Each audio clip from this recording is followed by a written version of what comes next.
Hi friends, ನಮಸ್ತೆ. Welcome back to my YouTube channel. ಹೇಗಿದ್ದೀರಾ? ಚೆನ್ನಾಗಿದ್ದೀರಾ ಅಂತ ಭಾವಿಸ್ತಾ ಇವತ್ತಿನ ವ್ಲಾಗನ್ನು ಸ್ಟಾರ್ಟ್ ಮಾಡ್ತಾ ಇದ್ದೀನಿ. ಇನ್ನೂ ಚಾನಲ್ನ ಯಾರೆಲ್ಲ ಸಬ್ಸ್ಕ್ರೈಬ್ ಮಾಡ್ಕೊಂಡಿಲ್ಲ, ಪ್ಲೀಸ್ ಸಬ್ಸ್ಕ್ರೈಬ್ ಮಾಡಿಕೊಂಡು ಲೈಕ್ ಮಾಡಿ. ಫ್ರೆಂಡ್ಸ್ ಆ್ಯಂಡ್ ಫ್ಯಾಮಿಲಿ ಮೆಂಬರ್ಸ್ಗೂ ಕೂಡ ಶೇರ್ ಮಾಡಿ, ಅವರು ನೋಡಿ ಚಾನಲ್ಗೆ ಸಪೋರ್ಟ್ ಮಾಡಲಿ ಅಂತ ಕೇಳ್ತಾ ಬನ್ನಿ ವ್ಲಾಗನ್ನು ಸ್ಟಾರ್ಟ್ ಮಾಡೋಣ. ಬೆಳಿಗ್ಗೆನೇ ವ್ಲಾಗನ್ನು ಸ್ಟಾರ್ಟ್ ಮಾಡಿದ್ದೀನಿ. ನೋಡ್ತಾ ಇರ್ಬೋದು ನಮ್ಮ ಮನೆ ಮುಂದೆ ವಾತಾವರಣ ಯಾವ ರೀತಿ ಇದೆ ಅಂತ ಅಂದ್ಬಿಟ್ಟು. ಮನೆ ಮುಂದೆ ಹೊಸ್ಲಿಗೆ ನೀರು ಹಾಕೋ ಅಂಥವ್ರು ಹಾಕಿದ್ದಾರೆ, ಹಾಕಿಲ್ದಲೇ ಇರೋ ಅಂಥವ್ರು ಇನ್ನು ನೆಕ್ಸ್ಟು ಅವ್ರದ್ದು ರೊಟೀನ್ ಏನಿರುತ್ತೆ ಬೆಳಗ್ಗೆ ಎದ್ದೇಳೋದು, ಆ ರೊಟೀನಿಗೆ ಅವರು ವ್ಲಾಗ್ಗಳನ್ನು ವ್ಲಾಗ್ ಅಂತ ಇದ್ದೀನಿ, ಬಾಗ್ಲೊರ್ಸೋದು ಅಥವಾ ಕೆಲಸಗಳು ಸ್ಟಾರ್ಟ್ ಮಾಡ್ತಾರೆ. ಓಕೆನಾ. ನಮ್ಮದು ಇವಾಗ ಕಸ ಎಲ್ಲ ಹೊಡೆದು ಮನೆ ಮುಂದೆ ನೀರೆಲ್ಲ ಹಾಕಿ ರಂಗೋಲಿನ ಸಿಂಪಲ್ಲಾಗಿ ಒಂದು ರಂಗೋಲಿನ ಇಟ್ಟಿದ್ದೀನಿ. ಹಾಗೆಯೇ ಮನೆ ಮುಂದೆ ಗಿಡಗಳೆಲ್ಲ ಇದೆಯಲ್ಲ, ಆ ಗಿಡಗಳಲ್ಲಿ ಹೂವೆಲ್ಲ ಬಿಟ್ಟಿರೋದು ಎಲ್ಲನೂ ಕೂಡ ನಾನು ನಿಮಗೆ ಶೇರ್ ಮಾಡ್ತಾಯಿದ್ದೀನಿ. ನೋಡ್ತಾ ಇರ್ಬೋದು ಮನೆ ಮುಂದೆ ಎಲ್ಲ ನೀಟಾಗಿ ಕಸ ಹೊಡೆದಿದ್ದೆ. ಮನೆ ಮುಂದೆ ಈ ಗಿಡ ಬಂದು ಏನು ನೇಮು ಅಂತ ಹೇಳ್ತೀನಿ ಅಂತ ಹೇಳಿದೆ. ನಂದಿ ಬಟ್ಲು ಹೂವು ಅಂತ ಹೇಳಿದ್ರಿ. ಹೌದು, ನಿಜ. ನನಗೆ ಒಂದೊಂದು ಸಲ ಒಂದೊಂದು ಹೂವಿಂದು ನೇಮೆಲ್ಲ ಮರ್ತೋಗ್ಬಿಡುತ್ತೆ. ಆವಾಗ ಬೇಗ ನೆನಪಿಗೆ ಬರೋಲ್ಲ ಹೇಳಬೇಕಾದ್ರೆ. ಆಮೇಲೆ ಒಂದೊಂದು ಗೊತ್ತಿಲ್ಲ, ಎಲ್ಲ ಗೊತ್ತಿದೆ ಅಂತ ನಿಜವಾಗ್ಲೂ ಹೇಳಲ್ಲ, ಏನೂ ಗೊತ್ತಿಲ್ಲ ಅಂತಲೇ ಹೇಳಬೇಕು ನಾವು. ಹಾಗಾಗಿ ಅದೊಂದು ಮರ್ತೋಗಿತ್ತು. ಕಮೆಂಟ್ಸಲ್ಲೂ ಕೂಡ ರಿಪ್ಲೈ ಮಾಡಿದ್ರಿ. ನನ್ನ ಒಂದೊಂದು ಮಾತನ್ನು ವ್ಯೂವರ್ಸು ಎಷ್ಟು ಚೆನ್ನಾಗಿ ಆಲಿಸ್ಕೊತಾರೆ ಅಂದರೆ, ನನ್ನೊಬ್ಬಳು ಯೂಟ್ಯೂಬ್ ಚಾನಲ್ಲೇ ಅಂತ ಅಲ್ಲ, ಕೆಲವೊಂದು ಯೂಟ್ಯೂಬ್ ಚಾನಲಿಗೆ ಕನೆಕ್ಟ್ ಆಗಿಬಿಟ್ಟಿರ್ತಾರೆ ಪೂರ್ತಿಯಾಗಿ. ಅಂಥವರು ಪ್ರತಿಯೊಂದು ಮಾತನ್ನು ಕೂಡ ನೀಟಾಗಿ ಆಲಿಸ್ಕೊಳ್ತಾರೆ, ಅಷ್ಟು ಸ್ಪಷ್ಟವಾಗಿ ಕೇಳ್ಕೊತಾರೆ. ಅದು ತಕ್ಕನಾಗಿ ಅವರು ಡೈಲಿ ವ್ಲಾಗ್ಸ್ಗಳನ್ನು ಮಿಸ್ ಮಾಡೋದಿಲ್ಲ, ಇರ್ತಾರೆ. ಇವರು ಕೂಡ ವ್ಯೂವರ್ಸು ಕಂಪ್ಲೀಟಾಗಿ ಡೈಲಿ ನೋಡ್ತಾ ಇರ್ತಾರೆ. ಹಂಗಾಗಿ ಅವ್ರಿಗೂ ಕನೆಕ್ಟ್ ಇರುತ್ತೆ, ಬೇಗ ರಿಕವರಿ ಆಗಿಬಿಡ್ತಾರೆ ಯೂಟ್ಯೂಬಲ್ಲಿ. ಹಂಗಾಗಿ ನಂದು ಕೂಡ ಬೇಗನೆ ರಿಕವರಿ ಆಗಿ ನಾನು ಕೂಡ 50K ಏನಾದರೂ ಬರಲೇಬೇಕು ಅಂತ ಹಾರ್ಟ್ ಚಾಲೆಂಜನ್ನು ಹಾಕಿದ್ದೀನಿ. ಬಟ್ ಸರಿಯಾಗಿ ವೀಡಿಯೋಸ್ ಆಗ್ತಾಯಿಲ್ಲ. ಲೆಂತಿ ವೀಡಿಯೋನ ಮಾಡಬೇಕು ಅನ್ನೋದು ನನ್ನ ಆಸೆ, ಹಾಗಾಗಿ ಮಾಡ್ತಾಯಿದ್ದೀನಿ. ಇನ್ಸ್ಟಾಗ್ರಾಮು, ಯೂಟ್ಯೂಬ್ ಎರಡರಲ್ಲೂ ಸಕ್ಸಸ್ ತೊಗೋಬೇಕು ಅನ್ನೋದು. ಹಾಗೆಯೇ ಮನೆ ಮುಂದೆ ಎಲ್ಲ ತೊಳೆದು ರಂಗೋಲಿ ಎಲ್ಲ ಇಟ್ಟಾದಮೇಲೆ ಒಳಗಡೆಯಿಂದ ಪಾತ್ರೆಗಳೆಲ್ಲನೂ ಟಬ್ಬಿಗೆ ಹಾಕೊಂಬಂದು ಮನೆ ಮುಂದೆ ತೊಳಿತಾ ಇದ್ದೀನಿ. ಫಸ್ಟ್ ಆಫ್ ಆಲ್ ಇದು ಪಾತ್ರೆ ತೊಳಿಬೇಕಾದ್ರೆ ನನಗೊಂದು ಏನೋ ಒಂದು ವಿಚಾರ ಹೇಳಲೇಬೇಕು ಅಂತ ಅನ್ನಿಸ್ತು. ಹಾಗಾಗಿ ಇವಾಗ ಹೇಳ್ಕೊಳ್ತೀನಿ ಬ್ಲಾಗಲ್ಲಿ. ಏನೋ ಕೆಲವ್ರು ಕಮೆಂಟ್ ಮಾಡ್ತಾರೆ, ನೀಟಾಗಿ ಪಾತ್ರೆ ತೊಳೆಯಲ್ಲ, ನೀಟಾಗಿ ಬಟ್ಟೆ ತೊಳೆಯಲ್ಲ, ನೀಟಾಗಿ ಬಟ್ಟೆನ ತೊಳೆದಿರೋದನ್ನ ಜಾಲಿಸಲ್ಲ, ನೀಟು ಅಂತೀರಾ ಅಂತ ಅಂದ್ಬಿಟ್ಟು. ಅವ್ರು ಹೆಂಗೆ ಮಾಡ್ತಾರೆ, ಒಂದು ಕಸ ಗುಡಿಸಿದ್ರೂ ಆ ವಿಡಿಯೋ ಹಾಕಿರ್ತೀನಿ, ಸರಿಯಾಗಿ ಕಸನೂ ಗುಡಿಸಿರಲ್ಲ, ಸರಿಯಾಗಿ ನೆಲನೂ ಒರೆಸಿರಲ್ಲ ಅಂತ ಹೇಳ್ತಾರೆ. ಇನ್ನು ಎಷ್ಟು ಮಟ್ಟಿಗೆ ಅವ್ರು ಇಷ್ಟು ನೀಟಾಗಿರ್ಬೋದು ಅಂತ ನನ್ನ ಪ್ರಕಾರ ಥಿಂಕ್ ಮಾಡ್ತಾ ಇರ್ತೀನಿ. ನಿಜವಾಗ್ಲೂ ಅಷ್ಟು ನೀಟಾಗಿರ್ತಾರೆ. ಯಾವಾಗ ನೋಡು ಒಂದು ನೆಲ ಒರೆಸೋದಾಗಲಿ ಎಲ್ಲನೂ ಕೂಡ ಪ್ರತಿಯೊಂದು ಟೈಮಲ್ಲೂ ಕೂಡ ಪ್ರತಿಯೊಂದು ದಿನಗಳಲ್ಲೂ ಕೂಡ ನೀಟಾಗೇ ಇಟ್ಟಿರ್ತಾರೆ. ಅದು ಹೆಂಗೆ ಇಟ್ಟಿರ್ತಾರೆ ಅದೊಂದು ಸಲ ವ್ಲಾಗ್ ಮಾಡಿ ನಮಗೂ ಕೂಡ ತೋರಿಸಿದ್ರೆ ಅಂಥವ್ರನ್ನ ನೋಡ್ಕೊಂಡು ನಾವು ಕೂಡ ಕಲ್ತ್ಕೋಬೋದು ಅಂತ ಹೇಳೋದಕ್ಕೆ ಈ ವ್ಲಾಗಲ್ಲಿ ಇಷ್ಟಪಡ್ತೀನಿ. ಅಂಥ ಮಹಾನ್ ಪುಣ್ಯಾತ್ಕಿತ್ತಿರು ಸ್ವಲ್ಪ ವ್ಲಾಗ್ಗಳನ್ನು ಸ್ಟಾರ್ಟ್ ಮಾಡಿ ನಮಗೂ ಸ್ವಲ್ಪ ನೀವು ಮಾಡುವಂತಹ ಮಹಾನ್ ಪುಣ್ಯಾತ್ಮ ಕೆಲಸಗಳನ್ನ ನೀವು ನಮಗೆ ಶೇರ್ ಮಾಡಿದ್ರೆ ನಾವು ನಿಮ್ಮನ್ನು ನೋಡ್ಕೊಂಡು ಅಲ್ಪ ಸ್ವಲ್ಪನಾದರೂ ಕಲ್ತ್ಕೊಂಡು ಬುದ್ಧಿನಾರ ಕಲ್ತ್ಕೊಂತೀವಿ, ಆಯಿತಾ. ದಯವಿಟ್ಟು ಅಂಥವರು ನನಗೆ ಕಮೆಂಟ್ಸ್ ಮಾಡೋ ಬದಲು ಸುಮ್ಮನೆ ಟೈಮ್ ಯಾಕೆ ವೇಸ್ಟ್ ಮಾಡ್ಕೊತೀರಾ, ಇನ್ನೂ ಸ್ವಲ್ಪ ನೆಲ ಪಲ ಉಜ್ಜಿ ಪಾತ್ರೆಗಳನ್ನೆಲ್ಲ ನೀಟಾಗಿ ತೊಳೆದು ಮನೆಗಳೆಲ್ಲ ಜೋಡಿಸಿ, ಆಮೇಲೆ ಮನೆ ಮುಂದೆನೂ ಅಷ್ಟೇ ಒಂಚೂರು ಮಣ್ಣು ಧೂಳು ಏನು ಬರ್ದಂಗೆ ನೀಟಾಗಿ ಇಟ್ಟಿರ್ತೀರಲ್ವ, ಇನ್ನೂ ಕೂಡ ನೀಟಾಗಿ ಇಡೋದಕ್ಕೆ ಟ್ರೈ ಮಾಡಿ ನಿಮ್ಮ ಮನೆಗಳಲ್ಲಿ. ಸುಮ್ಮನೆ ಕಮೆಂಟ್ಸ್ ಮಾಡಿ ಟೈಮ್ ವೇಸ್ಟ್ ಅಲ್ವ ನಿಮಗೂ, ಟೈಮ್ ವೇಸ್ಟ್ ಆಗ್ತಾ ಇರೋದು. ಅದ್ರ ಬದಲು ನೀವು ಕೂಡ ಒಂದು ಯೂಟ್ಯೂಬ್ ಚಾನಲ್ ಮಾಡಿ ನಿಮ್ಮ ಏನು ಹಾರ್ಡ್ ವರ್ಕಿಂಗ್ ಕೆಲಸನೂ ನಮಗೂ ಕೂಡ ತೋರಿಸಿ, ನಾವು ಅಲ್ಪ ಸ್ವಲ್ಪ ಈಗೇನು ಸರಿಯಾಗಿ ಬರಲ್ವಲ್ಲ ಪಾತ್ರೆ ಎಲ್ಲ ತೊಳೆಯೋದಕ್ಕೆ, ಬಟ್ಟೆ ತೊಳೆಯೋದಕ್ಕೆ, ನಿಮ್ಮನ್ನು ನೋಡಿ ನಾವು ಕಲ್ತ್ಕೊತೀವಿ, ಸರಿನಾ. ಹೈಡ್ ಮಾಡಿದ್ದೀನಿ ಅಂಥವ್ರು ವೀಡಿಯೋ ನೋಡ್ತಾಯಿದ್ರೆ ಕಮೆಂಟ್ಸ್ ಅಂತೂ ಮಾಡೋಕ್ಕಾಗಲ್ಲ. ದಯವಿಟ್ಟು ಯೂಟ್ಯೂಬ್ ಚಾನಲ್ ಅಂತೂ ಮಾಡಿ ತೋರಿಸಿ, ನಮಗೂ ಲಿಂಕ್ ಕಳಿಸಿ, ನೋಡಿ ಅದನ್ನು ಹೆಂಗೆ ದಬಾಕಿದ್ದೀನಂತ ನೋಡಿ ನಾವು ಕಲ್ತ್ಕೊತೀವಿ, ಸರಿನಾ. ಒಂದು ಕಮೆಂಟ್ಸ್ ಮಾಡೋಕ್ಕಿಂತ ಮುಂಚೆ ಸ್ವಲ್ಪ ಹಿಂದೆ ಮುಂದೆ ನೋಡಿಕೊಂಡು ನಿಮ್ಮದು ನೀಟಾಗಿ ತೊಳ್ಕೊಂಡಿದ್ದೀರಾ ಅಂತ ನೋಡಿಬಿಟ್ಟು ಆಮೇಲೆ ಕಮೆಂಟ್ ಮಾಡಿ, ಸರಿನಾ. ಇಂಥವ್ರಿಗೆ ಇನ್ನೂ ಸಂಸ್ಕೃತದಲ್ಲಿ ಬೈಬೇಕು ಅಂತಂದರೆ ಡೈರೆಕ್ಟಾಗೆ ಬೈಬೇಕಂತ ಅನಿಸುತ್ತೆ. ವ್ಲಾಗ್ಗಳೆಲ್ಲ ಬೈದರೆ ನಮ್ಮ ಯೂಟ್ಯೂಬ್ ಚಾನಲ್ಗೆ ಕೆಟ್ಟ ಹೆಸರು ಅಂತ ನನ್ನ ಪ್ರಕಾರ. ಸರಿನಾ? ಅವ್ರಂಥವ್ರ ಬಗ್ಗೆ ಮಾತಾಡೋ ಬದಲು ನನ್ನ ಡೈಲಿ ರೊಟೀನ್ ಬಗ್ಗೆ ಮಾತಾಡೋಣ ಬನ್ನಿ. ಇನ್ನು ಪಾತ್ರೆ ಎಲ್ಲ ತೊಳೆದು ಎಲ್ಲ ಎತ್ತಿಟ್ಟು ಇವಾಗ ಹಾಲು ತೊಗೊಬರ್ಬೇಕು ಹೋಗಬೇಕು. ನಾನು ಫಸ್ಟ್ ಏನು ಮಾಡ್ತೀನಿ, ಮುಖ ಒಂದು ಸಲ ತೊಳ್ಕೊತೀನಿ ಬೆಳಗ್ಗೆ. ಆಮೇಲೆ ನಾನು ತಿಂಡಿ ಗಿಂಡಿ ತಿನ್ನಬೇಕಾದ್ರೆ ಬ್ರಷ್ ಮಾಡಿ ಮುಖ ಎಲ್ಲ ನೀಟಾಗಿ ಸೋಪ್ ಹಾಕಿ ತೊಳೆದು ಆಮೇಲೆ ನಾನು ತಿಂಡಿನ ತಿಂತೀನಿ. ಫಸ್ಟು ನಾವು ಮಾಮೂಲಿ ಕಾಫಿ ಕುಡಿಯೋಕ್ಕಿಂತ ಮುಂಚೆ ಬಾಯೆಲ್ಲ ತೊಳೆದು ಮುಖ ಒಂದು ಸಲ ತೊಳ್ಕೊತೀನಿ ಅಷ್ಟೇ, ಬ್ರಷ್ ಮಾಡೋಕ್ಕೆ ಹೋಗಲ್ಲ. ಆಮೇಲೆ ಬ್ರಷ್ ಮಾಡೋದು. ಇಲ್ಲಿ ಹಾಲಿನ ಡೈರಿ, ಇದೇನು ಗೌರ್ಮೆಂಟ್ ಡೈರಿ ಅಲ್ಲ, ಮಾಮೂಲಿ ಅವರು ಪ್ರೈವೇಟಾಗಿ ಇಟ್ಕೊಂಡಿದ್ದಾರೆ. ಇನ್ನೊಂದು ಗೌರ್ಮೆಂಟ್ ಡೈರಿ ಇದೆ, ಅದು ನಮಗೆ ಸ್ವಲ್ಪ ದೂರ ಆಗುತ್ತೆ. ಅದು ಬಸ್ ಸ್ಟ್ಯಾಂಡಲ್ಲಿರೋದು, ಹಾಗಾಗಿ ಅಲ್ಲಿಗೆ ಹೋಗೋದಿಲ್ಲ. ಇಲ್ಲೇ ಊರೊಳಗೆ ಇದೆಯಲ್ವ, ಇಲ್ಲೇ ತೊಗೊಂಬರ್ತೀನಿ. ಬೆಳಗ್ಗೆ 20 ರೂಪಾಯಿ ಅರ್ಧ ಲೀಟ್ರು, 20 ರೂಪಾಯಿಗೆ ತಂದರೆ ಸಂಜೆ ನೈಟು 10 ರೂಪಾಯಿ ಹಾಲನ್ನ ತರ್ತೀವಿ, 1/4 ಲೀಟ್ರು. ಅದು ನಮಗೆ ನೈಟು ನಮ್ಮ ಚಿಕ್ಕವನಿದ್ದಾನಲ್ಲ ಚೋಟು, ಅವನು ಎದ್ದೇಳ್ತಾ ಇರ್ತಾನೆ ನೈಟ್ ಹೊತ್ತು. ಹಾಗಾಗಿ ಬೆಳಗ್ಗೆ ಹಾಲೇ ಇಟ್ಟರೆ ಸ್ವಲ್ಪ ಚೆನ್ನಾಗಿರಲ್ಲ. ಆವಾಗ ಕರೆದಿರೋ ಹಾಲಾದರೆ ಸಾಯಂಕಾಲದ ಹೊತ್ತು ಹಾಲು ಹಾಕ್ತಾರಲ್ವ, ಆ ಹಾಲನ್ನ ಇಸ್ಕೊಬಂದರೆ ಕಾಯಿಸಿಟ್ಟಿದ್ರೆ ನೈಟ್ ಯಾವಾಗಲಾದರೂ ಅವನು ಎದ್ದಾಗ ಹಾಲು ಕಾಯಿಸ್ಬಿಟ್ಟು ಕೊಡೋಕ್ಕೆ ಚೆನ್ನಾಗಿರುತ್ತೆ ಅಂತ ಅಂದ್ಬಿಟ್ಟು ಎತ್ಕೊಂಬರ್ತೀವಿ. ಅವನು ಸ್ವಲ್ಪ ಹಾಗೆಯೇ ಏನೋ ಡೈಲಿ ಎದ್ದೇಳ್ತಾ ಹೋದರೆ ಮಾಮೂಲಿ ಅಂದರೆ ಸಂಜೆ ಹೊತ್ತು ನಾವು ಹಾಲೇ ತೊಗೊಳಕ್ಕೆ ಹೋಗೋದಿಲ್ಲ. ಇವಾಗ ತಗೊಳ್ಳೇಬೇಕು, ಯಾಕಂದರೆ ಮಧ್ಯರಾತ್ರಿ ಎದ್ದಾಗ ಯಾವಾಗಲೂ ಬಡ್ಕೊತಾ ಇದ್ದರೆ ಅಟ್ಲೀಸ್ಟ್ ಹಾಲು ಕಾಯಿಸಾದರೂ ಕುಡಿಸಿದ್ರೆ ಅವನಿಗೆ ಹೊಟ್ಟೆ ಹಸಿವು ನೀಗುತ್ತೆ. ಹಂಗಾಗಿ ಈ ಕೆಲಸನ ಮಾಡ್ತೀವಿ. ಏನಿಲ್ಲ ಅಂದ್ರೂ ತಿಂಗಳಿಗೆ 1,000 ರೂಪಾಯಿ 1,200 ರೂಪಾಯಿ ಹಾಲಿಗೆ ಕೊಡ್ತಾಯಿದ್ದೀವಿ. ಡೈಲಿ 30 ರೂಪಾಯಿ ಅಂದರೆ ನೀವು ತಿಂಗ್ಳಿಗೆ ಎಷ್ಟಾಯಿತು ಲೆಕ್ಕ ಮಾಡ್ಕೊಳ್ಳಿ. ಒಂದೊಂದು ದಿನ ಬೆಳಗ್ಗೆನೂ 20, ಸಾಯಂಕಾಲನೂ 20, ಒಂದೊಂದು ದಿನ ಬೆಳಗ್ಗೆ 30 ಈ ಥರ ಮಾಡ್ತೀವಿ. ಯಾಕಂತಂದರೆ ಹಬ್ಬ ಹುಣ್ಣಿಮೆ ಯಾವ್ದಾರು ಫಂಕ್ಷನು ಈ ಥರ ಟೈಮಲ್ಲಿ ನೆಂಟರಿಷ್ಟು ಬರ್ತಾ ಇರ್ತಾರೆ ಅಂದ್ಕೊಳ್ಳಿ, ಆವಾಗ ಟೀ ಕಾಫಿ ಅವ್ರಿಗೂ ಬೇಕಾಗುತ್ತಾ, ಅಂಥ ಟೈಮಲ್ಲಿ ಸ್ವಲ್ಪ ಜಾಸ್ತಿ ಆಗುತ್ತೆ. ಇನ್ನು ಮನೆಗೆ ಬಂದು ಹಾಲು ತಗೊಂಡು ಹಾಲು ಕಾಯಿಸಿ ಆಮೇಲೆ ರಾತ್ರಿ ಹಾಲು ಸ್ವಲ್ಪ ಮಿಕ್ಕಿತ್ತು, ಅದಕ್ಕೆ ಆ ರಾತ್ರಿ ಹಾಲು ಏನಿರುತ್ತೆ ಅದಕ್ಕೆ ನಾನು ನಮ್ಮ ಅತ್ತೆ ಕಾಫಿ ಮಾಡ್ಕೊಳ್ತೀವಿ. ಮಿಕ್ಕಿದ ಹಾಲು ಬರುತ್ತಲ್ಲ ಬೆಳಗ್ಗೆ ತಂದಿರ್ತೀವಲ್ಲ, ಅದನ್ನು ಕಾಯಿಸ್ಬಿಟ್ಟು ದೊಡ್ಡವನಿಗೆ ಚಿಕ್ಕವನಿಗೆ ಕೊಡ್ತೀನಿ. ಮತ್ತು ಏನಂತಂದರೆ ರಾತ್ರಿ ಹಾಲನ್ನೇ ಮತ್ತೆ ಕಾಯಿಸ್ಕೊಡ್ಬೋದು, ಬಟ್ ಇನ್ನೇನಕ್ಕೆ ಫ್ರೆಶ್ ಹಾಲಿರುತ್ತಲ್ಲ ಅದನ್ನೇ ಕಾಯಿಸ್ಕೊಟ್ರೂ ಉಳಿಯುತ್ತೆ. ಇನ್ನು ಮಿಕ್ಕಿರೋ ಹಾಲು ಏನಾದ್ರು ಇದ್ದರೆ ಕಾಯಿಸ್ಬಿಟ್ಟು ನೀಟಾಗಿ ಅದಕ್ಕೆ ಯಾರ್ಮೈಲಾದ್ರೂ ಮೊಸರು ಎಪ್ಪನ್ನ ತಗೊಂಬಂದು ಎಪ್ಪಾಕಿ ಮೊಸರನ್ನ ಮಾಡ್ಕೊಳ್ತೀವಿ.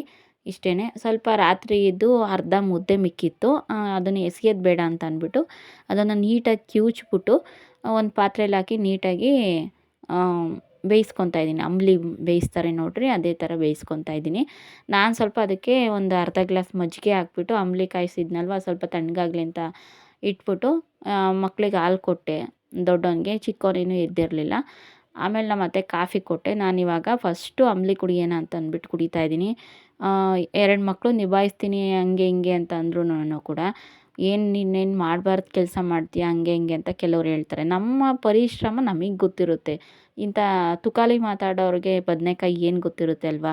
ಇಂಥವ್ರನ್ನೆಲ್ಲನೂ ತಲೆಗೆ ಹಾಕ್ಕೊಬಾರ್ದು. ಒಂದೊಂದು ಸಲ ಏನನ್ಸುತ್ತೆ, ಇವರೆಲ್ಲ ಯಾವ ಲೆಕ್ಕ, ಕೆಲ್ಸಕ್ಕೆ ಬಾರ್ದಲೇ ಇರೋರು, ಸುಮ್ಮನೆ ಇವ್ರಿಗೆ ಟೈಮ್ ಪಾಸ್ ಮಾಡೋಕ್ಕೆ ಕಮೆಂಟ್ ಮಾಡ್ತಾ ಕೂತ್ಕೊತಾರೆ, ತಲೆಯಿಂದ ತೆಗ್ದಾಕನ ಅನಿಸುತ್ತೆ. ಬಟ್ ಏನಂದರೆ ಒಬ್ಬರಾದ್ಮೇಲೆ ಒಬ್ರು ಹಿಂಗೆ ಮಾಡ್ತಾ ಇರಬೇಕಾದ್ರೆ ತಕ್ಕವಾಗಿ ಅಂದರೆ ಪಕ್ಕಾ ಇವರಿಗೆ ಪಾಠ ಕಲಿಸ್ಬೇಕು. ಅಂದರೆ ಇವ್ರು ಏನು ಕಮೆಂಟ್ ಮಾಡಿರ್ತಾರೆ ಕೆಟ್ಟದಾಗಿ, ಅದಕ್ಕೆ ನಾವು ಅದ್ರ ವಿರುದ್ಧವಾಗಿ ನಾವು ಕೆಟ್ಟದಾಗಿ ಕಮೆಂಟ್ ಮಾಡಬೇಕು. ಅಂದರೆ ಅಟ್ಲೀಸ್ಟ್ ಅವ್ರಿಗೆ ಕಮೆಂಟ್ ಮಾಡೋಕ್ಕಾಗಿಲ್ಲ ಅಂದರೆ ವ್ಲಾಗಲ್ಲಿ ಅವರೊಬ್ರಿಗೆ ಅಂತಲ್ಲ, ಮುಂದೆ ಮಾಡುವಂಥವ್ರಿಗೆ ಅಥವಾ ಹಿಂದೆ ಮಾಡಿರೋ ಅಂಥವ್ರಿಗೆ ಕೆಟ್ಟದಾಗಿ ಕಮೆಂಟು ಅಂಥವ್ರಿಗೆ ಮಕ್ಕುಗಿಯೋ ಥರ ನಾವು ವ್ಲಾಗಲ್ಲಿ ಹೇಳ್ಬೇಕು, ಹಿಂತಿರುಗಿಸಿ ಹೇಳ್ಬೇಕು. ಆವಾಗ ಬಾಯಿ ಮುಚ್ಕೊಂಡು ಸುಮ್ಮನಾಗ್ತಾರೆ.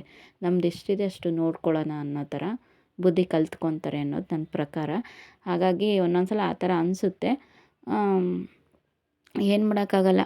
ಕೆಲವರು ಉದ್ಧಾರ ಆಗ್ತವ್ರೆ ಅಂತಂದರೆ ಅದಕ್ಕೆ ಕಾಲೆಳೆಯೋರು ಸುಮಾರು ಜನ ಇರ್ತಾರೆ.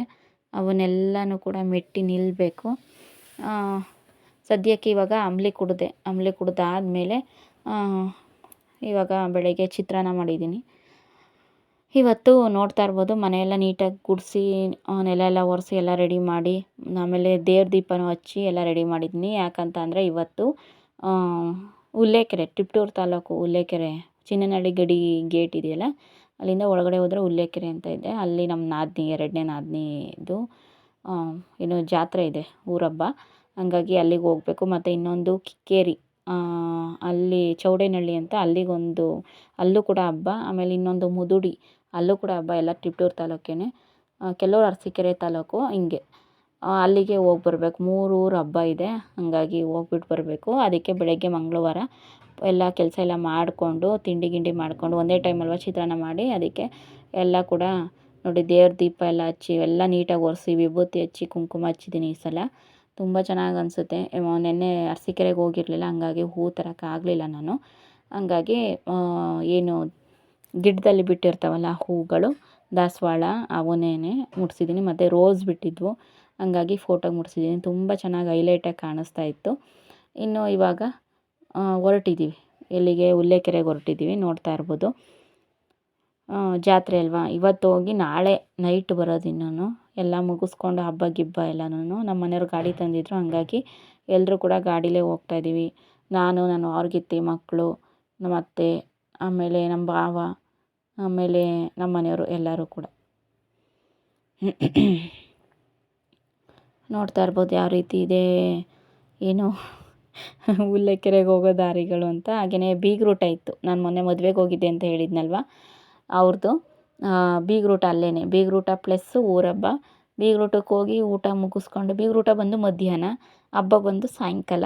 ಹಾಗಾಗಿ ಬೀಗ್ರೂಟ ಎಲ್ಲ ಮುಗಿಸ್ಕೊಂಡು ಆಮೇಲೆ ಊಟ ಅಲ್ಲೇ ಮಾಡಿಕೊಂಡು ಮನೆಗೆ ಬಂದ್ವಿ. ಮಸಾಲೆ ಎಲ್ಲ ರುಬ್ಕೊಂಡು ಪ್ರಿಪ್ರೇಷನ್ ಮಾಡ್ತಾಯಿದ್ರು. ನಮ್ಮ ನಾದಿನಿ ಮನೆ ಇದು, ಫಸ್ಟ್ ಹಳೆ ಮನೆಯೇ ಇತ್ತು, ಇವಾಗ ಹೊಸ್ದಾಗಿ ಕಟ್ಟಿರೋ ಅಂಥದ್ದು.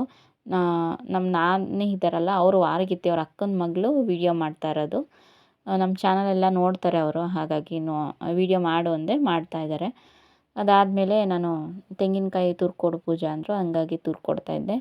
ಹಾಗೆಯೇ ನಮ್ಮ ನಾದಿನಿ ಇದ್ದಾರಲ್ವ, ಅವರು ಬರೋ ಹಾಗಿರಲಿಲ್ಲ, ದೇವ್ರದ್ದು ಕಾರ್ಯ ಮಾಡೋಂಗಿರಲಿಲ್ಲ. ಅವರು ಆ ಸೈಡ್ ಕೂತ್ಕೊಂಡಿದ್ರು, ನಾವಿಲ್ಲಿ ಮಾಡ್ತಾಯಿದ್ವಿ.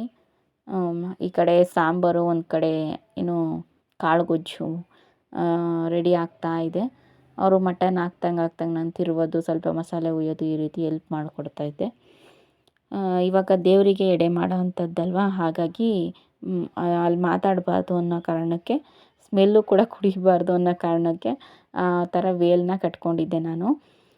ಇನ್ನೊಂದು ಅಂತ ಅಂದರೆ, ದೇವ್ರುಗಳಿಗೆ ಎಡೆ ಮಾಡಬೇಕಾದ್ರೆ ಭಯ ಇರುತ್ತೆ ಅಲ್ವಾ, ಅಂದರೆ ಅಂಟು ಮುಟ್ಟು ಆಗಬಾರ್ದು ಅಂತ.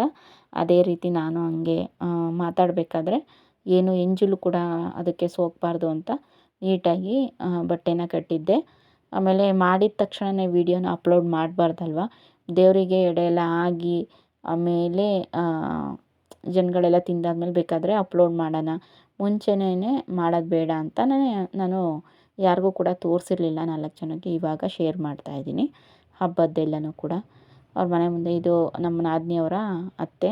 ಹುಡುಗಿರೆಲ್ಲ ನೋಡ್ರಿ, ಬೆಳಗ್ಗೆ ಇದು ನೆಕ್ಸ್ಟ್ ಡೇ ಮಾರ್ನಿಂಗು ಬೆಳಗ್ಗೆ ಹುಡುಗಿರೆಲ್ಲ ನಗಾಡ್ತಾ ಇದ್ದಾರೆ. ಬೆಳಗ್ಗೆನೇ ತಿಂಡಿಗೆ ಮತ್ತೆ ಸಾಂಬಾರೆಲ್ಲ ಮಾಡಿದ್ರಲ್ವ, ಹಂಗಾಗಿ ಟೇಬಲ್ ಮೇಲೆ ಎಲ್ಲರೂ ಕೂತ್ಕೊಂಡಿದ್ರು ಊಟಕ್ಕೆ. ಎಲ್ಲರೂ ನಾಚಿಕೆಯಿಂದ ತಲೆ ತಗ್ಗಿಸ್ಕೊಂತವ್ರೆ, ಈ ಅಕ್ಕ ವೀಡಿಯೋ ಮಾಡ್ತವ್ರೆ ಅಂತ ಅಂದ್ಬಿಟ್ಟು. ಇವರು ನಮ್ಮ ನಾದಿನಿಯವರ ಮಕ್ಕಳು, ಅಕ್ಕನ ಮಕ್ಕಳು. ಇವಾಗ ಅಂದರೆ ಇಲ್ಲಿಗೆ ಬಂದಾದಮೇಲೂ ಕೂಡ ನೆಂಟಷ್ಟು ಒಂದು ಊರಲ್ಲಿ ಎಷ್ಟು ಜನ ಇರ್ತಾರಲ್ವ, ಎಲ್ಲರನ್ನೂ ಕರೀತಾರೆ. ಹಾಗಾಗಿ ಅಲ್ಲೂ ಕೂಡ ಹೋಗಿ ಬರಬೇಕು. ಅದಾದಮೇಲೆ ಕಿಕ್ಕೇರಿ ಅಂತ ಹೇಳಿದ್ನಲ್ಲ, ಚೌಡೇನಹಳ್ಳಿ, ಅಲ್ಲಿಗೆ ಬಂದಿದ್ದೀವಿ. ಕಿಕ್ಕೇರಿ ತಾಲೂಕು, ಅಲ್ಲಿಗೆ ಬಂದಿದ್ದೀವಿ. ಇದು ಬಂದು ನಮ್ಮ ದೊಡ್ಡಮ್ಮ ಇದ್ದಾರಲ್ವ, ನಮ್ಮಮ್ಮ, ಅಂದರೆ ನಮ್ಮಮ್ಮ, ನಮ್ಮ ದೊಡ್ಡಮ್ಮ ವಾರಗಿತ್ತಿರು ಗೊತ್ತಲ್ಲ, ನಮ್ಮ ದೊಡ್ಡಮ್ಮ ಅವರ ಅಕ್ಕ ಇಲ್ಲಿರೋದು. ಇವರು ಕೂಡ ಕರೆದಿದ್ರು, ಹಂಗಾಗಿ ಇಲ್ಲಿಗೆ ಊಟಕ್ಕೆ ಅಂತ ಬಂದಿದ್ದೀವಿ. ಫಸ್ಟು ಟೈಮ್ ಇವರು ತೋಟದಲ್ಲಿರೋದು, ತೋಟದೊಳಗಡೆ. ಹಂಗಾಗಿ ಇಲ್ಲಿಗೆ ಬಂದಿರೋದು ನನ್ನ ಫಸ್ಟ್ ಟೈಮು. ಹಂಗಾಗಿ ಸುತ್ತಮುತ್ತ ನೋಡ್ತಾ ಇರ್ಬೋದು, ಒಂದು ಏಲಕ್ಕಿ ಸಮೇತ ಬೆಳೆಯಿಂದನೂ ಕೂಡ ಬೆಳೆದಿದ್ದಾರೆ. ನೋಡ್ತಾ ಇರ್ಬೋದು ತೆಂಗಿನ ತೋಟಗಳು. ಇವರೇನು ಕಾಯನ್ನು ಕೀಳ್ಸೋದು ಕಾಣೆ, ಬರೀ ಕೊಬ್ಬರಿನೇ ಗುಡ್ಡೆ ಹಾಕೊಂಡಿರೋದು. ನಿಜವಾಗ್ಲೂ ಇಂಥ ಬೆಳೆ ಇಲ್ಲ ಅನ್ನೋಂಗೆ ಇಲ್ಲ, ಎಲ್ಲ ಥರದ್ದು ಇದೆ. ಒಂಥರ ಏನೋ ಹೇಳ್ತಾರಲ್ಲ ಎಸ್ಟೇಟ್ ಅಂತ, ಸೇಮ್ ಟು ಸೇಮ್ ಎಸ್ಟೇಟ್ ಹಿಂಗೆ. ಇದು ಕೂಡ ಎಸ್ಟೇಟೇನೆ. ಎಷ್ಟು ದೊಡ್ಡದು ಗೊತ್ತಾ ಫ್ರೆಂಡ್ಸ್, ನಿಜವಾಗ್ಲೂ ಹೋಗ್ತಾನೇ ಇರ್ತೀವಿ, ಇನ್ನೂ ನೋಡ್ತಾನೆ ಇರ್ತೀವಿ ಅನ್ನೋ ಥರ ಇದೆ. ಲಾಸ್ಟಲ್ಲಿ ಒಂದು ಹಳೆ ಮನೆ ತೋರಿಸ್ತೀನಿ, ಫಸ್ಟ್ ಅಲ್ಲಿದ್ದಿದ್ದು, ಇವಾಗ ಇವರು ಇಲ್ಲಿರೋದು. ಇದು ಮೇಲ್ಗಡೆ ಫ್ಲೋರ್, ಫಸ್ಟ್ ಫ್ಲೋರು. ಕೆಳಗಡೆ ಗ್ರೌಂಡಲ್ಲಿ ಇದ್ದಾರೆ ಅವರು. ಊಟ ಎಲ್ಲ ಆಯಿತು. ಹಾಗಾಗಿ ಸ್ವಲ್ಪ ಮೇಲೆ ಬಂದ್ವಲ್ಲ, ಸುಮ್ಮನೆ ಊಟ ಜಾಸ್ತಿ ಆಯಿತು, ಓವರ್ ಆಯಿತು. ಹಂಗಾಗಿ ಸುಮ್ಮನೆ ಗಾಳಿ ತಗೊಳ್ಳೋಣ ಅಂತ ಅಂದ್ಬಿಟ್ವಿ ಮೇಲೆ ಬಂದ್ವಿ. ನೋಡ್ತಾ ಇರ್ಬೋದು ವಾತಾವರಣ ಸುತ್ತಮುತ್ತ ಚೆನ್ನಾಗಿರುತ್ತೆ. ಈ ಥರ ಎಸ್ಟೇಟಲ್ಲೆಲ್ಲನೂ ಕೂಡ ನಾವು ಮುಂಗಾರು ಮಳೆ ಅಥವಾ ಮಳೆಯಲ್ಲಿ ಜೊತೆಯಲ್ಲಿ ಈ ಥರ ಎಸ್ಟೇಟ್ಗಳಲ್ಲಿ ನೋಡ್ತಾ ಇದ್ವಲ್ಲ, ಇದು ಅಷ್ಟೇ. ಮಳೆ ಏನಾದರೂ ಬಂತು ಅಂದರೆ ನಿಜವಾಗ್ಲೂ ಅದನ್ನೇ ಮೀರಿಸ್ಬಿಡುತ್ತೆ, ಆ ಥರ ಎಸ್ಟೇಟ್ ಇದೆ ನಿಜವಾಗ್ಲೂ. ಅಡಿಕೆ ಸಸಿ, ಆಮೇಲೆ ಸೀಬೆ ಮರ, ಮಾವಿನ ಮರ, ಆಮೇಲೆ ಬಾಳೆ ಸಸಿ, ಆಮೇಲೆ ಬೇರೆ ಏನೇನೋ ಇದೆ. ನಿಜವಾಗ್ಲೂ ಅದನ್ನ ನೋಡಿದ್ರೆ ಖುಷಿ ಅನಿಸುತ್ತೆ. ಎಸ್ಟೇಟೆಲ್ಲ ಸುತ್ಕೊಂಬರೋಕ್ಕೇ 1 ಅವರ್ 2 ಅವರ್ ಬೇಕು, ಆ ಥರ ಇದೆ. ಇಲ್ಲಿ ಇದು ತೋರಿಸ್ತಾ ಇದ್ದೀನಲ್ಲ, ಇದರೊಳಗಡೆ ಕೊಬ್ಬರಿ ಎಲ್ಲ ಗುಡ್ಡೆ ಹಾಕ್ಕೊಂಡಿದ್ದಾರೆ. ಇದು ಹಳೆ ಮನೆ, ಫಸ್ಟ್ ಇದ್ದಿದ್ದಂತೆ ಇದು. ಹಾಗಾಗಿ ಅಲ್ಲಿ ಮುಗಿಸ್ಕೊಂಡು ಒಳಗಡೆ ಕಿಕ್ಕೇರಿ ಊರೊಳಗಡೆ ಹೋಗಿ, ಚೌಡೇನಹಳ್ಳಿ ಒಳಗಡೆ ಹೋಗಿ ಊಟ ಮಾಡಿಕೊಂಡು, ಅಲ್ಲಿ ಯಾವುದು ವೀಡಿಯೋನ ಶೇರ್ ಮಾಡಲಿಲ್ಲ ನಾನು. ಅದಾದಮೇಲೆ ಮತ್ತೆ ಉಲ್ಲೇಕೆರೆಗೆ ಬಂದ್ವಿ. ಇವತ್ತು ದೇವ್ರ ಸಿಡಿ ಅಂತ ಹೇಳ್ತಾರೆ ನೋಡಿ, ದೇವ್ರನ್ನೆಲ್ಲ ಈ ರೀತಿ ಸಿಡಿ ಅಂದರೆ ಈ ಥರ ದೇವ್ರನ್ನೆಲ್ಲನೂ ಪುರಿ ಎಲ್ಲ ಚೆಲ್ಲಿ ದೇವ್ರ ಮೇಲೆ ಈ ರೀತಿ ಸುತ್ತಿಸಿ ಈ ಥರ ಮಾಡೋ ಅಂಥದ್ದು. ಇದು ಸಿಡಿ ಅಂತ ಹೇಳ್ತಾರೆ. ತುಂಬ ಚೆನ್ನಾಗಿರುತ್ತೆ, ಸಿಕ್ಕಾಪಟ್ಟೆ ಜನ ಇರ್ತಾರೆ. ಉಲ್ಲೇಕೆರೆಯಲ್ಲಿ ನಡೀತಾ ಇರೋದು ಇದು ಈಡಿಗರಟ್ಟಿ ಅಂತ, ಇಲ್ಲಿ ನಡೆಯುತ್ತೆ.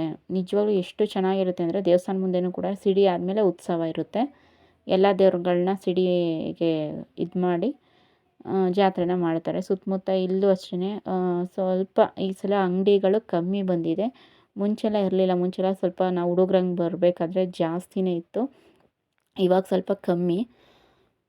ಹಂಗಾಗಿ ನಾನು ಲಾಸ್ಟಲ್ಲಿ ನಿಂತಿದ್ದೆ. ಹಂಗಾಗಿ ಸ್ವಲ್ಪ ನಾವು ಕಿಕ್ಕೇರಿಗೆಲ್ಲ ಹೋಗಿ ಬಂದ್ವಲ್ಲ, ಅಷ್ಟೊತ್ತಿಗೆ ಸ್ಟಾರ್ಟ್ ಆಗಿತ್ತು ಸಿಡಿ.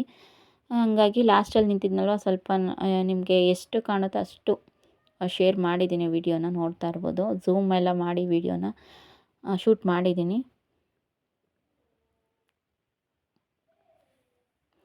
ಓಕೆ ಫ್ರೆಂಡ್ಸ್, ವ್ಲಾಗನ್ನು ಇಲ್ಲಿಗೆ ಎಂಡ್ ಮಾಡ್ತೀನಿ. ನಿಮ್ಮೆಲ್ಲರಿಗೂ ಕೂಡ ಇಷ್ಟ ಆಗಿದೆ ಅಂತ ಭಾವಿಸ್ತೀನಿ. ಇಷ್ಟ ಆಗಿದ್ದರೆ ಪ್ಲೀಸ್ ಒಂದು ಲೈಕ್ ಮಾಡಿ, ಚಾನಲ್ನ ಸಬ್ಸ್ಕ್ರೈಬ್ ಮಾಡ್ಕೊಳ್ಳಿ.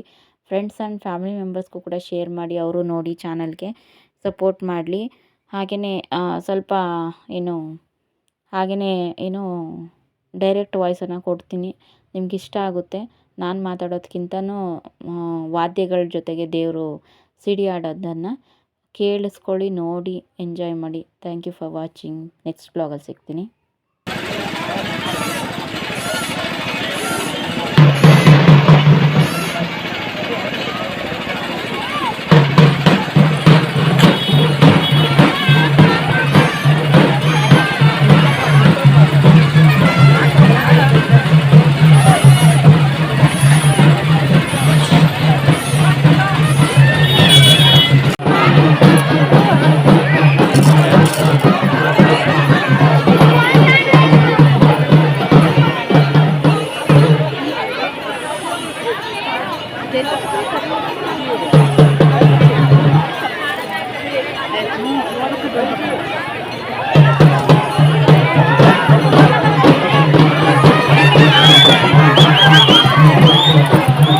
Gracias.